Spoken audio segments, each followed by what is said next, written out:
What's going on, guys? Fullst here, and I am back with another video. In today's video, I'll be doing an in-depth Lillia Jungle guide. Lillia won the poll, as you can see right now, so she will be the first out of these 5 champions that I'll make. The other ones will follow quite soon. Now, for Lillia, Lillia is actually a very strong champion. She could potentially use a buff, maybe, but that would be very risky, because if you play her properly and kite with her properly and everything, she is very deadly and has a lot of good engage potential and just teamfight potential in general. It is very hard to catch her once you get some stacks going on her prance and everything on top of each other. Just perfectly played champion Lillia, it is hard to deal with for the enemy team. So I'll just make this guide showing you guys how strong she can be. And yeah, now for the runes on Lillia, the main rune you want is Dark Harvest. This synergizes extremely well with her entire kit. This helps with your passive, giving that damage on top. Like if enemies walk away with low HP and your passive burns them, Dark Harvest will proc, giving you an execute potential. Also, Dark Harvest helps with a good proc if you land your ultimate and then land a W. You basically one-shot somebody from full HP at that range. So this is also very beneficial for that. And if you start stacking this up, all of your Qs are gonna chunk people really, really hard. And yeah. So this really works well in scaling as well with Lillia, as well as just execute potential and her kit in general. Moving on from there, you want Cheap Shot. You have a lot of movement and paired abilities, so this will do a lot of damage throughout a game. Now for the next one, you can go either Eyeball Collection or Zombie Ward. That mostly depends on the elo range you're playing at. If you're playing very high elo, then Zombie Ward is definitely the one you want, because there are more wards being placed, so this will be more effective for vision control and everything. If that's not the case, if you're playing anything below like Diamond 3, I'd say, you just want to go Eyeball Collection, because there is not enough wards being placed for that to work. Now here, you want to get Ravenous Hunter for a lot of additional sustain. She does have a lot of just chunk damage and everything, and this really helps you sustain. Also helps sustain throughout jungle camps as well. You are very squishy, so every single bit of sustain helps a lot for you to kite out, like drag out fights, kite them as much as possible, sustain off of everything. And yeah, this also works with your passive quite well, because it's single target and it counts for burn damage on the enemy, so you can get a good amount of healing from that too. Now for the secondary tree, you have the magical footwear, allowing you to basically skip your boots and just build towards your big power spike first, your jungle item that will allow you to help you. That will basically allow you to clear your jungle as efficiently as possible, and then you will pick up boots. This will also give another 10 movement speed once you get them, and that will stack up very nicely with your prance effect. So this will work really well together with that. And then you just want to get Cosmic Insight for additional CDR. CDR is very important to just use your abilities as much as possible to guide and engage and everything like that. For the same reason, you want to get the CDR here. You don't really build CDR as heavily on this champion, so having the extra CDR from this helps quite a lot in capping out your CDR and allowing you to just get as many abilities off in fights as you can, because you need to keep consistently doing damage with your abilities to keep your prance stacks up, to keep that guide ability up, and just the movement speed you have in general. Now moving on from there, you just want to get 1 Adaptive Force to help mainly with your initial clear speed, and then you can get armor to like tank a lot more, because she has 20 base armor, so you definitely want armor to help that up a little bit. So that's really it for the runes on this champion. It's a very good scaling page. It helps you into the mid to late game very, very nicely, and also the mobility and CDR sustainability. This is just definitely the page you're looking for. So if you guys have any questions on the runes, make sure to put those in the comments below. I'll do my best to answer those questions for you. And let's move right into the item build now. Alright, so for the item build on Lillia, we have the starting items of Hunter's Talisman and a refillable potion. You definitely need Hunter's Talisman to be able to clear your jungle camps effectively and sustain yourself. You have a lot of AoE damage, so all the burn damage from Hunter's Talisman will do a lot of damage and also sustain your HP as much as possible. You are quite squishy, so if you don't kite your camps, you instantly die, and with this, guiding your camps and using the talisman burn effect every single time, in the process really, you can sustain yourself up and you can get through a full jungle clear without using a single potion really. So that's something to make use, and you definitely need this one. Now moving on from this, you want to just get your blue smite like with the Runic Echoes enchant as fast as possible. That's the item you're rushing for. Your boots will kick in later. If you have like the magical footwear and your runes, you just get those later and you can upgrade, like focus on that later. It's initially the Runic Echoes. This is going to give you very good jungle clear speed, as well as with the Blue Smite effect, allowing that extra movement speed, extra kite ability, and just good chunk and burst damage in general. So this is something you just want to rush as fast as you can. Now for boots, they will most likely kick in at this point, and you, as soon as they kick in, want to get the CDR boots. The reason you want these boots is mainly for the additional cooldown reduction. The rest of this build doesn't necessarily have too much cooldown reduction in it, and capping out cooldown reduction on this champion is very, very beneficial in just getting more abilities off and keeping your prance stacked a lot easier. Also, the more ultimates you have, the better it is for engages and teamfights in general. So the CDR boots are very, very valuable and definitely something you want as soon as you can, really.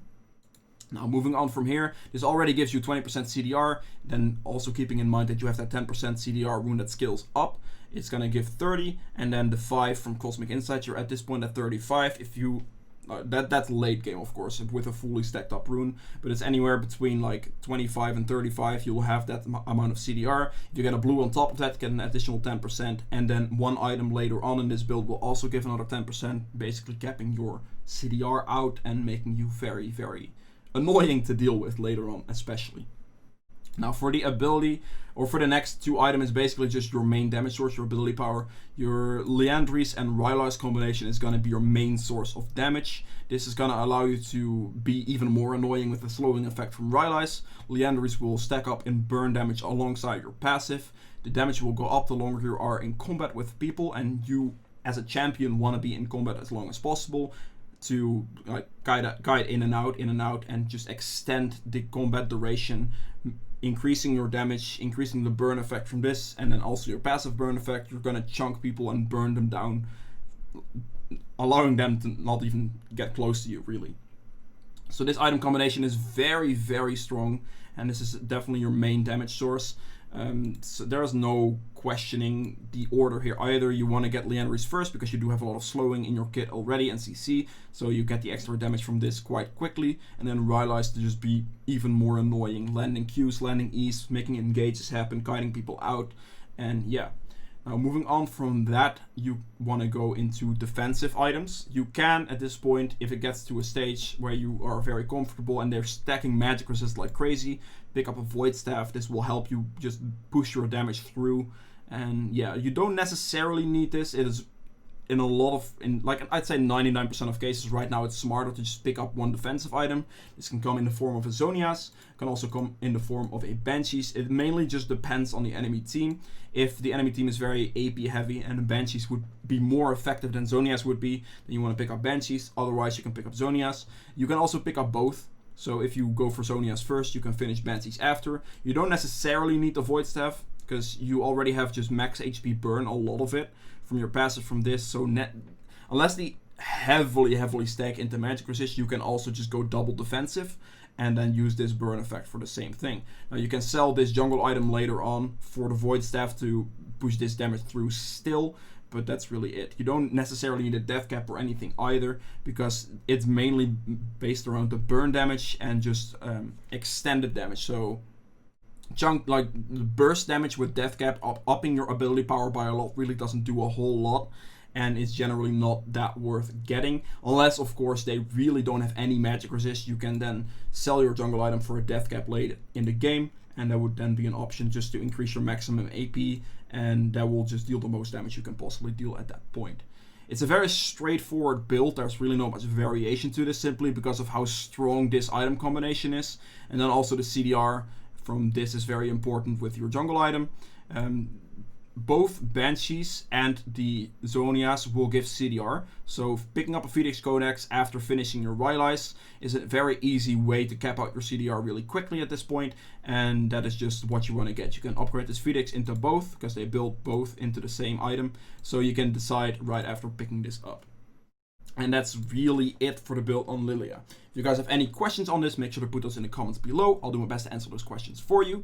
If you guys have enjoyed this video so far, please make sure to hit the thumbs up button below, as this does help me out quite a bit with the YouTube algorithm. And with all that being said, let's just get right into the gameplay section now.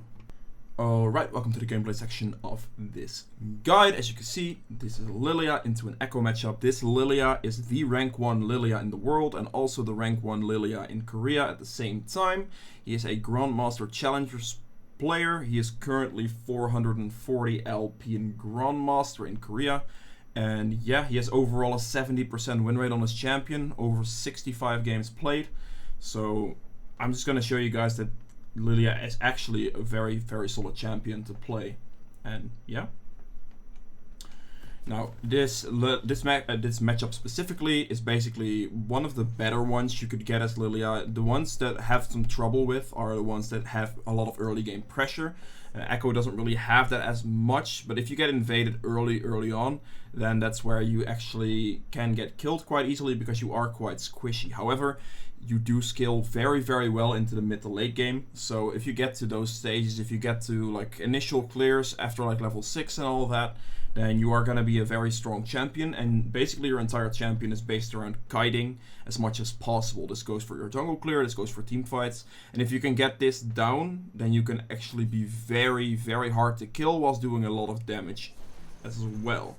Now this specific game, I believe she also did the most damage on her team as well.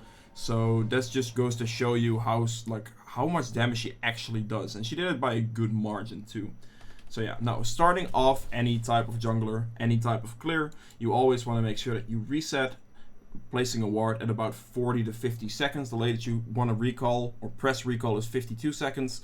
If you do it any later than that, you're most likely going to be too late for your jungle camps, and that wouldn't be ideal. Now ward placement is basically just cover the other buff that you're not starting, or just cover jungle entrances that you want to know the vision of. So in this case, he went to his red buff and then placed the ward right here. This will spot enemies going in from this side or this side. I don't personally like this ward as much. There are two reasons for this. This is mainly because if the Echo or someone else would sweep it, they could get a little bit of an experience advantage in lane if the mid laner would choose to do so. And also, this ward here doesn't cover this entrance, so champions that have ways of getting over the wall, like Echo does with his E, can easily go over the wall and still steal red and still make a play like this, because as you can see, he can take red and then walk around potentially even to take this.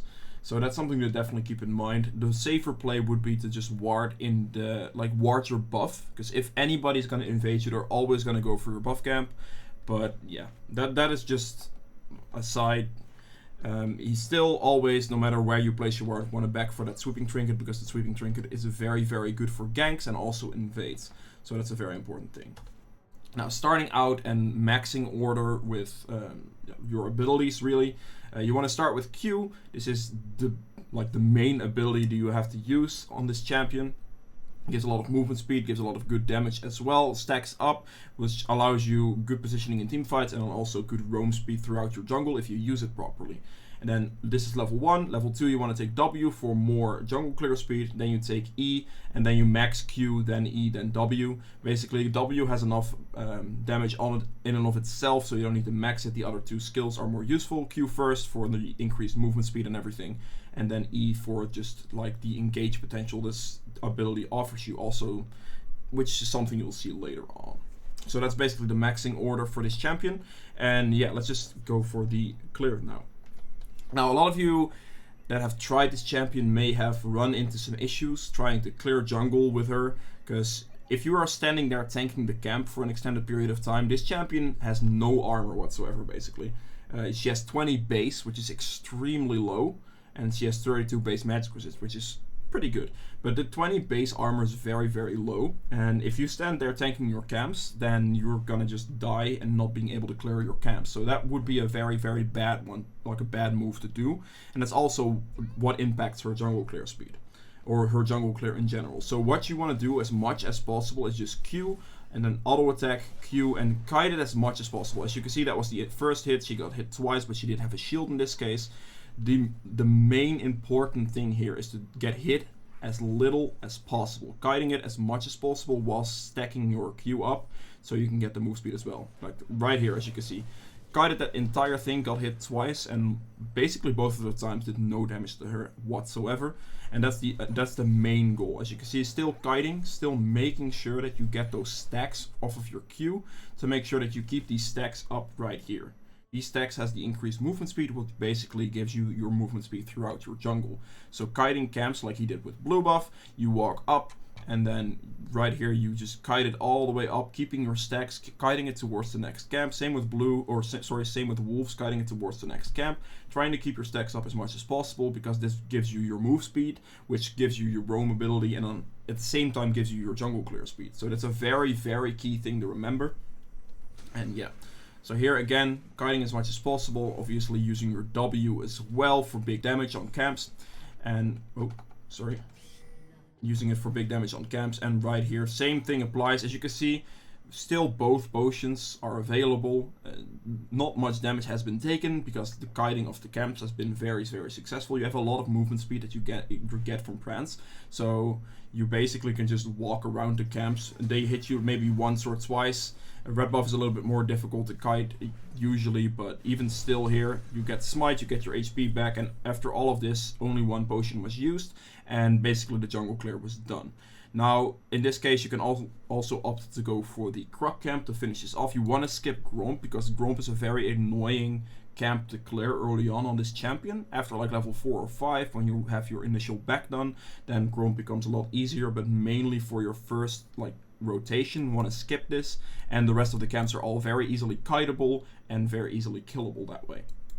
So that's something you want to look for. Now she could have, or he could have opted to go and kill this camp as well, but in this specific situation the wave is pushing towards the Renekton. So the wave here, as you can see, is a bigger minion wave when it comes to the caster minions. So this basically will push towards Renekton, which could allow this Lillia to get a free gank off in top lane, and that's definitely what she's going to be looking for right here. Also, as you can see with this, the red buff got kited as much as possible, so you get the movement speed from Prance for the longest period of time to get in a position for a gank. Anywhere you are running, anywhere you're going, whilst it is hitting minion waves or hitting camps or trying to counter gank, always, if you can hit a Q, always hit it on a camp, minion wave, doesn't matter. Just hit your abilities to get this movement speed bonus. This will help you so much in getting to lanes, getting to camps, getting to counter ganks, everything. Jungle clear speed, just everything. It's very, very important and essential that you keep that up. So right here, the wave is going to push towards the Renekton. Basically, Camille just hit 3. Renekton is kind of close at this point. Basically, all he really has to do is just get a stun off. Right here, he dashes through the minion wave, hitting that for the last minion to hit 3. Renekton will be able to get a stun off. I think he mispredicted that one. Renekton wouldn't get the stun. But normally if Renekton gets a stun, then hitting anything from this ball is just very, very easy. He figured that probably the Camille would maybe go down with Ian and flash or something, but it's either or. She still flashes in the end, so the gank's very successful either way. The kill probably wasn't there in the specific situation, but it is still a very successful gank. And this is one of the nasty tactics you can do with this alcove.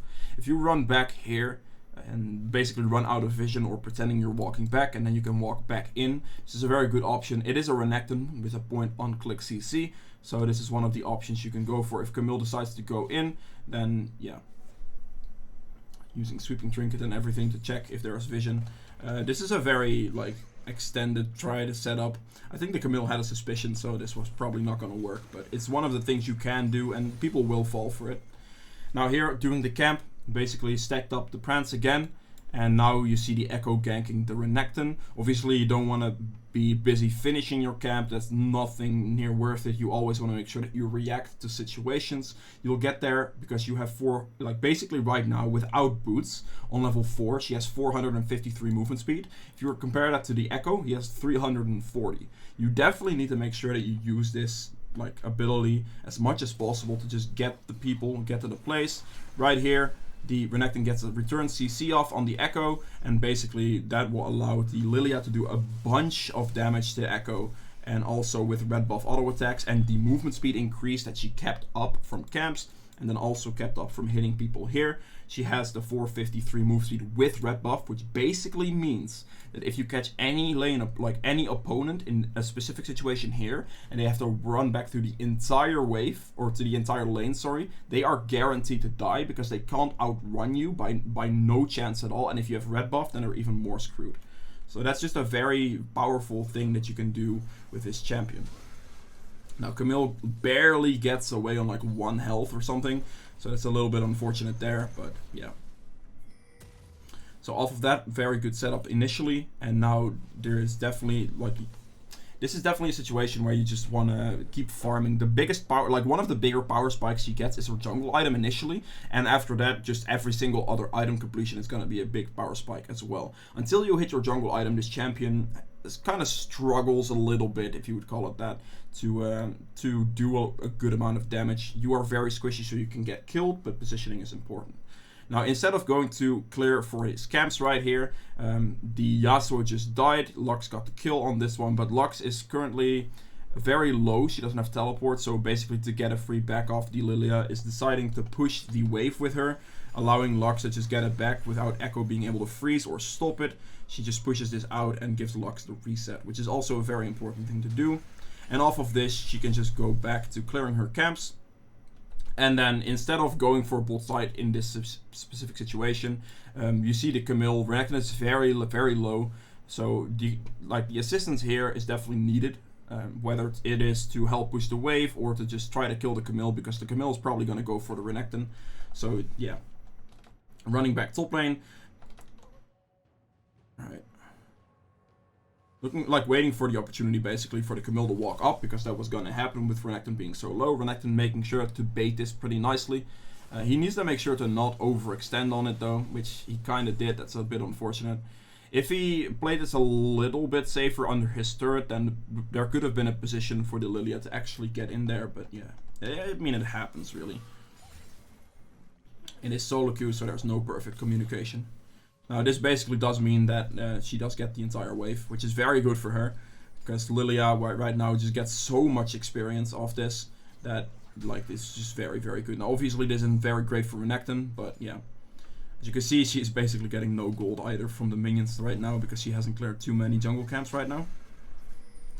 Now her camps are up, so basically just means that she has to just push or like clear her camps. It is very effective at this point. Like right now you won't have any trouble anymore. You do a good amount of AoE damage. You have a lot of sustainability as well with the talisman effect and everything. So with the like damage you have, you can easily clear your jungle camps pretty quickly now. So this, I like the level 6 mark-ish is where she starts really becoming a very good champion if played properly. Now instead of clearing the blue and the Gromp, of course, there's a fight going on bot lane, so you definitely need to react to this type of stuff. Making sure that you run there as fast as you can in case anything happens. Now this fight disengages, so off of that just walk back, go towards clearing camps. And just very like key thing here again, instead of like clearing this, waiting for mistakes from Caitlyn, because she's basically gonna be alone at this point. The Lux sees this, the Lillia sees this, and she uses like the blue, kept hitting the blue, get some prent stacks, then walked over using the extra additional movement speed from this ability as well to getting closer to Caitlyn, which basically allows her to get the kill. Now any ability you land will basically give you the sleep, and then with your W burst on top of your ultimate, that's going to be the biggest chunk you can do.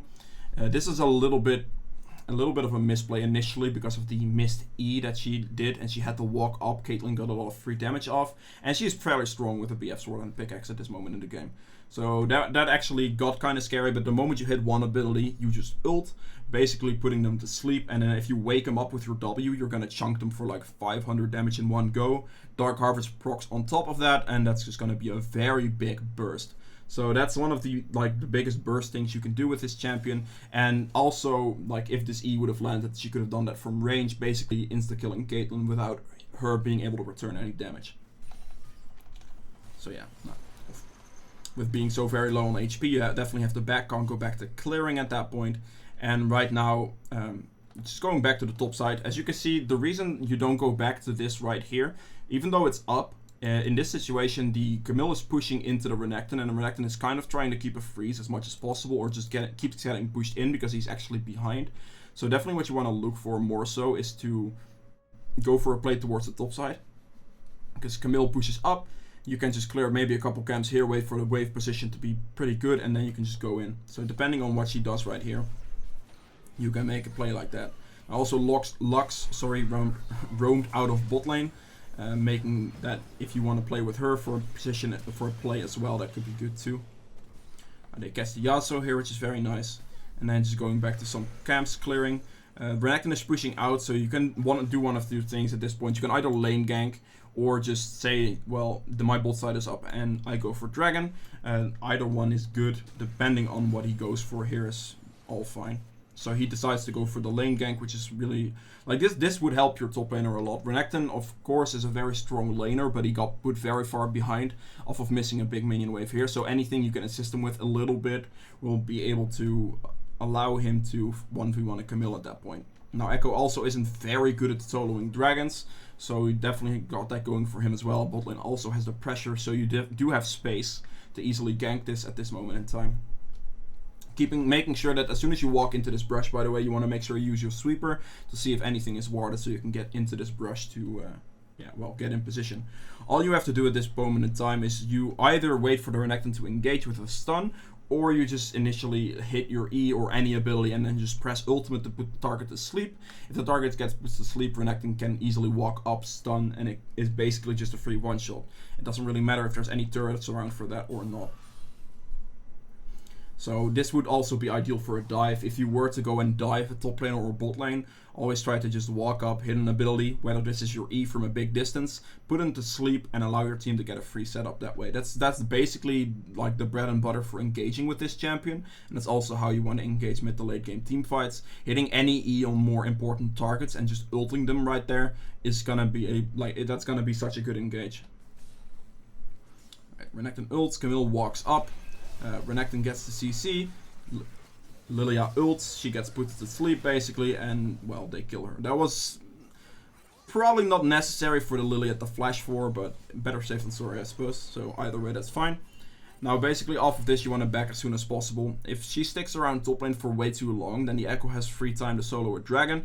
He could have still done it, he didn't. In this case, he went for the bot lane gank, but instead of just waiting around here, basically doing nothing, if you wait too long, then the Echo is going to go for Dragon, going to go clear the bot side, potentially punish her for maybe a gank like that, and that's not something she wants. So it's very important to back as fast as possible. Also, one of the things that you need to remember on this champion, your E basically has a lot of range, infinite range, until it collides with the terrain. So throwing it through a lane, like right here, for example, if you throw it here and goes all the way down, you can start hitting people, like sniping people on 1 HP, or even assisting your team in certain situations. This is also a good tool to engage with, but it's a decent poke as well. So if you ever have the opportunity, always try to throw an E through a lane. Whether you come from base or not doesn't matter. If you hit something with it and it does a good amount of damage, or it does a good chunk, or gives you maybe a free Dark Harvest stack or a kill, it's always worth using it for, because you're basically not going to use it either way. So right here, throwing it there, basically it rolls all the way down, doesn't collide with anything. This might take some practice, knowing exactly how or like where you can place it, throw it through lanes and all that, but in this case, if it would hit the Galio, then it does insta-kill the Galio basically because of the Dark Harvest proc on top of it, and yeah.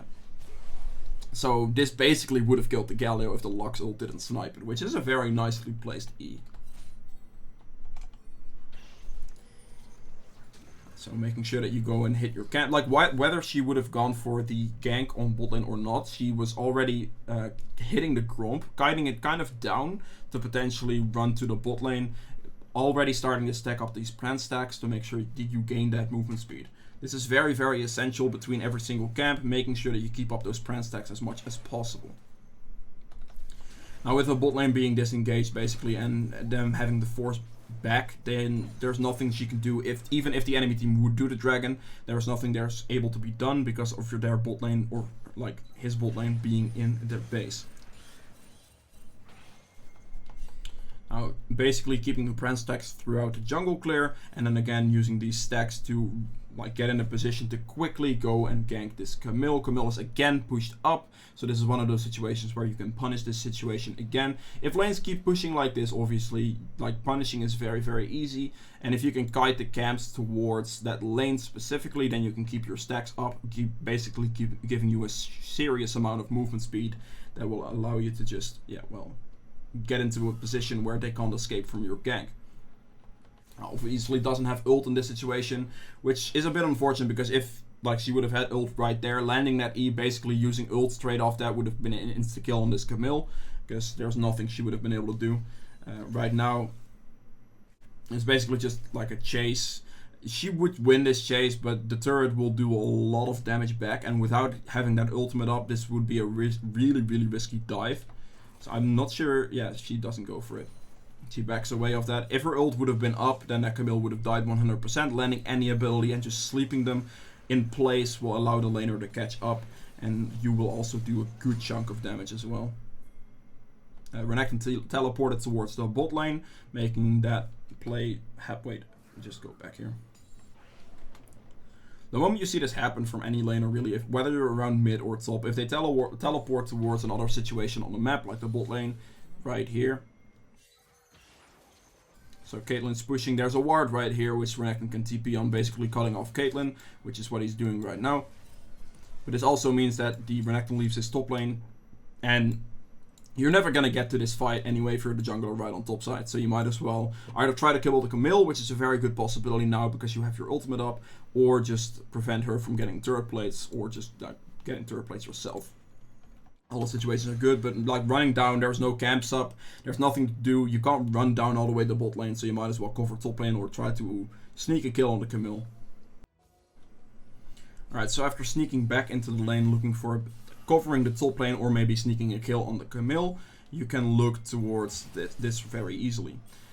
Now, the main thing you want to do on this champion is kite as much as possible. You don't want to go all in fights. You need to make sure that you use your passive, which has a 5% HP burn or max HP burn, and then also just your abilities are made for kiting. Your pran stacks are made for kiting. You get a huge movement speed advantage on the enemy, which allows you to do a lot of free damage whilst they aren't able to do anything back.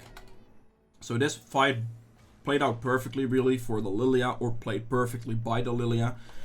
Camille walks up. You don't want to over engage on Camille initially once she gets the shield, because that just means that she's going to soak your damage, which is also not good. Just waiting for some cooldowns.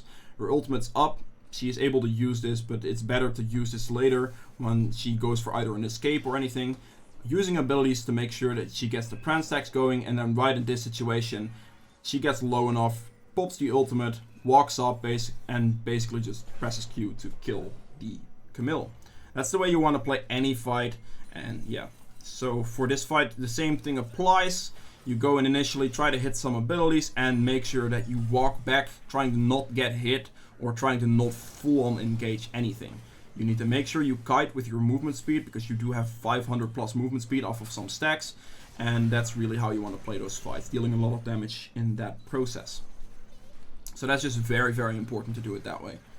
Now here, picking up the objective, the Rift Herald. If she's fast enough, she can use this Rift Herald to still get the turret plates. Top turret's quite low, so if you use it, it basically just insta-kills the turret, allowing you to still get the rest of the plate gold off this, which is apparently just barely gonna happen. 14 minutes.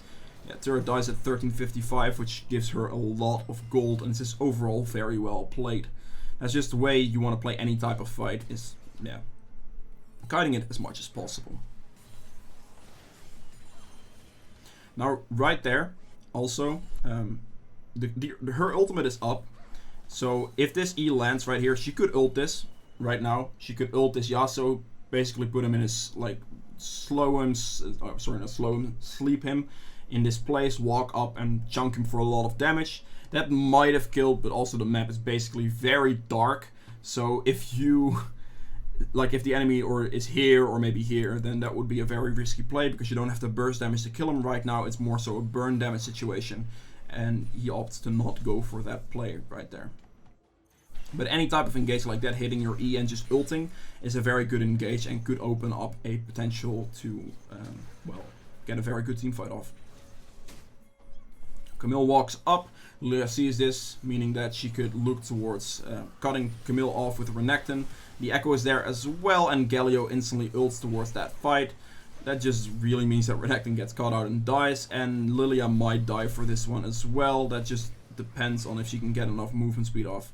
It does get executed by the Caitlyn ultimate. If there was no Caitlyn ultimate there with the movement speed, she probably would have survived because it started ramping up really, really quickly there. And yeah. It's a very good reaction from the enemy team, just catching them out. Again, hitting camps, making sure to walk between camps as much as possible, walk towards other objectives as much as possible, using your prance to just gain all that momentum. It's completely dark for this situation right now. She had no idea where people were, so face checking anything would be very, very risky. Now, if the team was in position for a E like this, all she has to do is just press ult, which she actually no. If the team was in a little bit better position, Jhin was a little bit further down here with Lux, she could have ulted this, putting them in place and allowing that to be engaged. So these types of E's, like you want to keep throwing them out to keep looking for those types of engages. She does, in this case, actually opt to go for the ultimate, because they walked up, she assist pinged it, and Jhin with W and Lux are actually going to get in range. So this is very good. Like, that's one of the perfect engages you can make on this champion. Look for those crucial E's. If you can hit 1 or 2 targets that are very important to hit, you can literally just press ult from a big distance. They're gonna be asleep for quite a bit of time, and you can catch up to them quite easily, doing a lot of damage. Basically, one shot in Caitlyn with WQ right there. She's like on 10 HP left. And yeah, now the only like unfortunate part here is, I guess, Jhin missed his ultimate, basically allowing Caitlyn to live. Also, he didn't really walk up. I think walking up for his situation would have been better instead of just sitting there as a sentry turret ulting. So yeah, Lillia does get caught out there, but Talon gets a pretty nice cleanup at that point from a good flank. The enemy team already used a lot of their abilities on Lillia. So one of those engages is something you want to look for, and whether it's right now or just late game team fights as well, same thing applies. If you can get a good like E rolling through the lane and hitting like an ADC or something, that could easily allow your team to make an engage off of that, which yeah.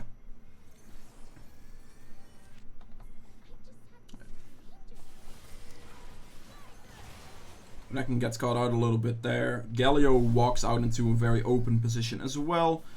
The Lux lands a snare and the Lillia cleans it with an EQ.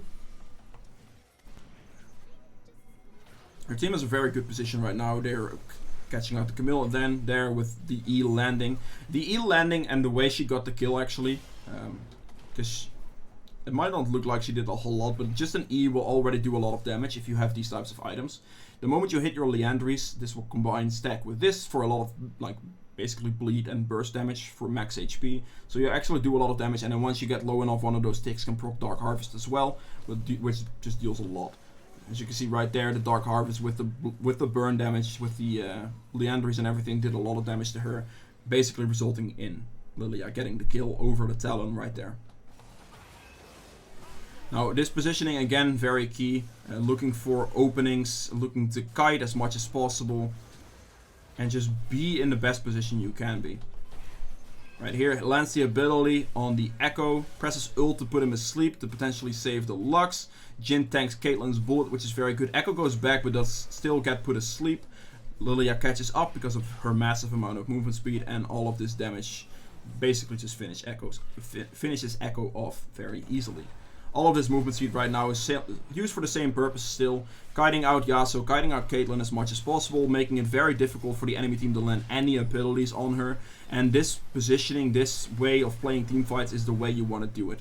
That is perfectly played, perfectly kited out, and making sure she uses all of that additional movement speed from the dragon area, and then also her prance stacks, to avoid as much damage as possible. This champion is very much built around dodging and weaving and doing damage here and there, waiting out the damage from your passive. If that's not like something you can play around, then this champion will not do anything and just get one shot basically every time. Making sure she takes some of the enemy's jungle camps, and yeah. And backing right now, this right here is a very, very big power spike in items. I'm not sure if she had it before, she just bought it now.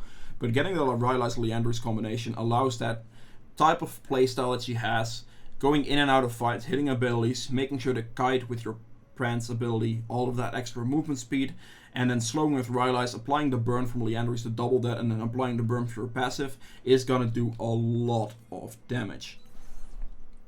Now here with those E's going through lanes, again, if the E lands you can ult, so it's basically a good engage every time, making sure that you keep using it, even if it's for free poke, you want to make sure that you keep rolling it down the lane, as you can see again here, rolling it down the lane. If this hits anybody, it's gonna do a good chunk of damage, and yeah. Now, also a great thing about the Rylai's Liandry's combination is that it does a lot of damage to objectives, like Baron, like Dragon, all that type of stuff. The burn effect will do a serious amount of damage, and this will go down pretty quickly because of that. Picking up the Baron.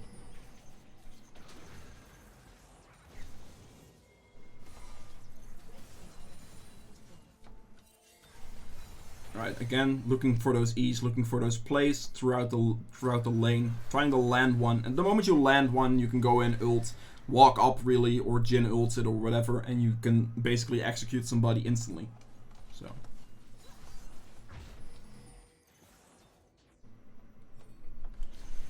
It's a very stalemate situation right now. It's just waiting for your teammates to get back to, like, after resetting, getting back into a position to make a team fight happen. The Galio gets caught out here by the Lux snare, and then also gets like CC'd on top of that by Jhin.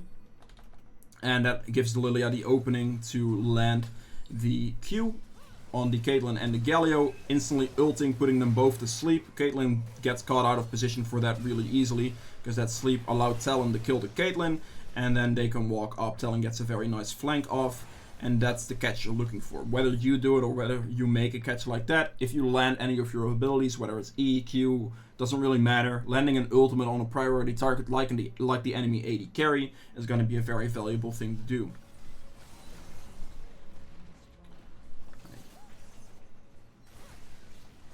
And right now they're just using Baron to push down the enemy. There's not a whole lot the enemy will be able to do at this point anymore, and since this is the Korea server, people are actually happy to surrender when games are in this stage. If you're playing on like E West or NA, they just keep going for some reason. But yeah, the enemy team realized that this game was not winnable anymore, and this was really just a very well played game from Lillia, doing the most damage as well. And just like as you can see, it's very important to keep the kiting aspect of this champion going. In no matter what situation, whether it's your jungle clear, whether it's killing people, whether it's team fights, keep that kiting aspect going, and that's how you play this. If you stand still, take too much damage at once, you get instantly deleted, and yeah, that's not ideal, of course. And that's why her win rate is so low, because people don't use this mechanic to the fullest. So anyway, if you guys have enjoyed this video, please make sure to hit the thumbs up button below. This does help me out quite a bit. Also, if you guys want to see more videos from me in the future, make sure to hit the subscribe button as well. And I'll see you guys in the next one. Bye!